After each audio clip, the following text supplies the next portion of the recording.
Film akan berfokus pada seorang pria yang bernama Popoy, yang saat itu ia sedang melayat ke rumah duka salah satu warga setempat, di mana tradisi di sana jika ada yang meninggal akan disuguhkan kartu permainan untuk meramaikan suasana rumah atau mengisi waktu kosong sebelum upacara pemakaman berlangsung. Saat bermain kartu, Popoy dituduh melakukan kecurangan oleh orang-orang di sana, sehingga terjadi keributan yang membuat ia pun diusir dari rumah duka tersebut. Popoy pun langsung pulang ke rumah dengan sedikit luka di lengannya. Terlihat di rumah itu, ia tinggal bersama orang tua, sanak saudara, istri, dan juga anak tercintanya. Saat istrinya mengobati luka Popoy, ia yang tak kuat iman akibat melihat istrinya hanya memakai handuk, langsung mengajaknya untuk menongcret bersama. Tak lama setelah pertandingan berakhir dengan skor 1-0 untuk kemenangan istrinya, ia pun dijemput oleh bosnya yang bernama Rudolfo. Diceritakan, Popoy ini bekerja sebagai ajudan atau pengawalnya si Rodolfo yang pada saat itu akan pergi ke kasino untuk bermain judi. Ketika akan berangkat bekerja, ayah Popoy menitip pesan kepadanya untuk membawakan sejumlah uang demi pengobatan ibunya yang sedang sakit ginjal.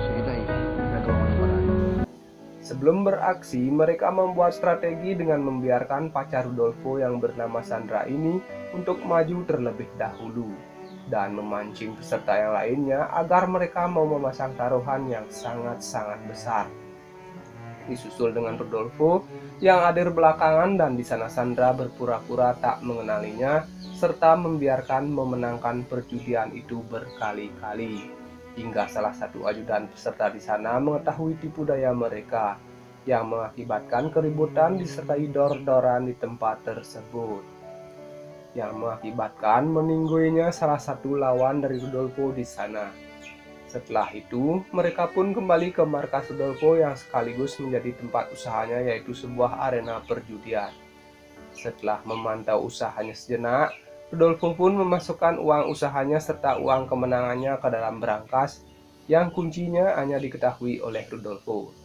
Namun diam-diam terlihat Sandra di sana melirik-lirik kodok dari berangkas milik kekasihnya itu. Lalu sesudah semuanya beres, Rudolfo dan Chandra pun langsung menongcret bersama. Sesudah selesai, Sandra pun lantas menghampiri serta memberikan sejumlah uang kepada ajudannya Rudolfo, termasuk juga kepada si Popoy. Sesudah itu, Popoy pun langsung diantar pulang oleh Sandra ke rumahnya. Sesampainya di rumah, Popoy mendapati kabar dari ayahnya jika sakit ibundanya semakin parah dan disarankan lekas-lekas untuk cuci darah. Tentu saja hal itu membutuhkan biaya yang sangat-sangat besar. Popoy yang sangat sayang dengan keluarga terutama ibunya, lantas memberikan uang komisinya yang tadi kepada ayahnya. Dan ia juga mengambil semua tabungannya demi membiayai pengobatan ibundanya itu. Di tempat yang berbeda terlihat Sandra baru tiba di rumahnya. Diketahui jika Sandra ini telah memiliki seorang anak, namun bukan hasil kerja kerasnya dengan si Rudolfo. Dikarenakan Sandra dan Rudolfo ini hubungannya hanyalah sebatas kekasih gelap yang sekaligus partner kerjanya saja. Sedangkan Rudolfo telah memiliki seorang istri. Di sana istrinya mengatakan jika putri mereka belum pulang ke rumah selarut ini. Tak lama kemudian putrinya pun tiba di rumah dengan keadaan mabuk. Tentu saja membuat Rudolfo emosi yang mengakibatkan cekcok di antara mereka berdua. Pala sa akin yung tatay ko, ma, oh. Papasimanda kita! Di keesokan harinya, keluarga dari lawan Rudolfo yang telah meninggoy terlihat sangat bersedih di kamar jenazah. Ayahnya yang tak terima lantas menyuruh kepolisian untuk menyelidiki siapa yang bertanggung jawab atas kepergian anak kesayangannya itu. Hal inilah yang membuat beberapa polisi mengunjungi tempat Rudolfo untuk melakukan penyelidikan. Sesudah itu, di sebuah klub malam Rudolfo mengumpulkan seluruh anak buahnya termasuk si Popoy. Di sana Rudolfo meminta mereka agar bisa membantunya mendapatkan uang secara instan, guna membayar seorang jenderal agar mau menolongnya dan membebaskan dia dari kasus tersebut. Sesudah itu, Rudolfo dan Sandra pun kembali berjudi guna mengumpulkan uang yang diminta oleh sang jenderal. Ketika sudah mendapatkan banyak kemenangan dan uang itu disimpan di dalam brankas, tentunya bagian itu ditutup dengan menongkret bersama. Pada suatu hari, Rudolfo melihat seorang wanita cantik yang begitu mahir dalam memainkan kartu di arena judi. Lalu Rudolfo membisikkan kepada Popeye agar menawarkan wanita itu untuk bekerja sama dengan dirinya. Tak lama kemudian, Popeye pun menemui wanita yang bernama Mika itu di sebuah toilet, dan ia pun memberi info penawaran bosnya tersebut. Sebagai tanda persetujuan, Mika pun lantas mengajak Popeye untuk menongkret bersama. Keesokan harinya, Mika pun datang untuk menemui Rudolfo. Terlihat di sana Sandra sangat cemburu dengan kehadiran wanita baru di sisinya Rudolfo.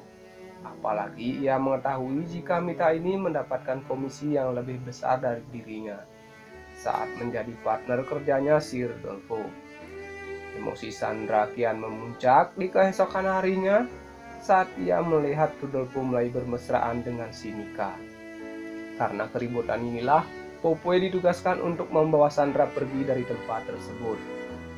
Beban pikiran Rudolfo semakin bertambah dikala putrinya dijemput oleh petugas untuk direhabilitasi akibat kecanduan barang-barang haram. Setelah itu, ia ditelepon oleh sang jenderal yang mengabarkan jika ia tidak mau membantu Rudolfo dikarenakan waktu yang diperlukan untuk mengumpulkan uang kini telah habis. Singkat cerita, Popeye yang kembali ke rumah mendapat kabar dari ayahnya jika ibundanya telah siap untuk dioperasi, namun membutuhkan biaya yang sangat-sangat banyak untuk proses tersebut. Ia pun menanyakan istrinya apakah masih memiliki tabungan lagi. Namun sayangnya tabungan mereka telah habis yang membuat Popeye begitu stres memikirkan biaya pengobatan dari ibundanya. Tak lama kemudian Sandra menelpon Popeye untuk segera bertemu dengannya di dalam mobil. Sandra pun mengeluarkan unek-uneknya mengenai Rudolfo. Ia juga berencana mengajak Popeye untuk mengambil uang yang ada di dalam berangkasnya si Rudolfo. Di saat bosnya sedang sibuk dengan Mika, kesempatan itu ia manfaatkan untuk membuka berangkas tersebut dan dengan cepat mengambil seluruh uang Rudolfo yang ia dapatkan selama ini dari bermain judi. Lalu uang tersebut ia berikan kepada ayahnya yang berada di rumah sakit, dikarenakan pada malam itulah ibunda Popeye akan dioperasi. Dan di tempat yang berbeda, Rudolfo yang sedang membajak persawahannya si Mika, dia ditelepon oleh salah satu anak buahnya yang mengatakan jika berangkasnya telah dibobol oleh seseorang. Tentunya hal itu membuat dia segera bergegas kembali dan melihat isi dalam berangkasnya tersebut. Sesampainya di sana, Rudolfo begitu emosi dikarenakan uang yang susah payah ia dapatkan telah dicuri tanpa sisa selembar pun. Tak lama kemudian, Rudolfo pergi ke rumah Sandra untuk menanyakan siapa yang telah mengambil uang miliknya.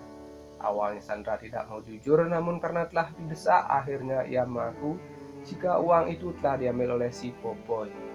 Akan tetapi nyawa Sandra di sana tidak tertolong lagi, dikarenakan akhirnya meninggoy setelah memberitahu soal keberadaan uang tersebut. Sesudah pergi dari rumah Sandra, tiba-tiba kekasih Mika datang dengan menaiki motor. Ia dengan cepat mendor Rudolfo, yang membuatnya meninggoy di tempat saat itu juga. Ia melakukan hal tersebut dikarenakan tak terima kekasihnya itu direbut oleh si Rudolfo. Lalu, di akhir cerita, Popeye mendapati berita jika ibundanya tak terselamatkan lagi. Ia tampak begitu bersedih karena ibunya yang begitu ia cintai, yang rela berbuat apa saja, ini telah pergi untuk selama-lamanya, dan film ini pun selesai.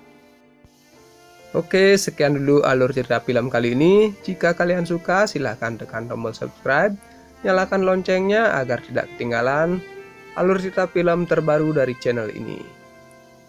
Saya pamit undur diri, jika ada kesalahan kata saya minta maaf, dan sampai jumpa di video berikutnya. Terima kasih.